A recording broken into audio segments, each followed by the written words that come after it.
బిడ్డ గుర్తుపెట్టుకో, ఏదన్నా నువ్వు ఆశించింది ఒకటి నీకు అందలేదనుకో, అంతకంటే శ్రేష్టమైంది ఏదో ఇవ్వబోతున్నాడు.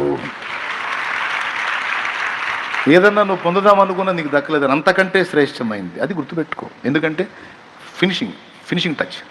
దేవుడు నిన్ను ప్రేమిస్తున్నాడు పిచ్చిదానా, దేవుడు నిన్ను ప్రేమిస్తున్నాడు. ఎంత ప్రేమో నువ్వు అంటే ఆయనకి. అందుకే నిన్ను ప్రేమిస్తున్నాడు కాబట్టి నువ్వు అడిగినవన్నీ చేయటల్లా. నువ్వు అడిగినవన్నీ చేశాడనుకో దేవుడు, ప్రేమించినట్టు కాదు, నీ మీద పగబట్టినట్టు. మనం అడిగినవన్నీ చేశాడనుకో దేవుడు ప్రేమించినట్టు కాదు, పగబట్టినట్టు. ఎందుకంటే మనం అడిగే వాటిలో చాలా వరకు మన ఇల్లు మనమే తగలబెట్టుకునే ఉంటాయి. ఎందుకంటే మన తెలివది. మనం అడిగే వాటిలో చాలా మనమే అగ్గిపుల్ల గీసుకునే ఉంటాయి. అది మన తెలివి.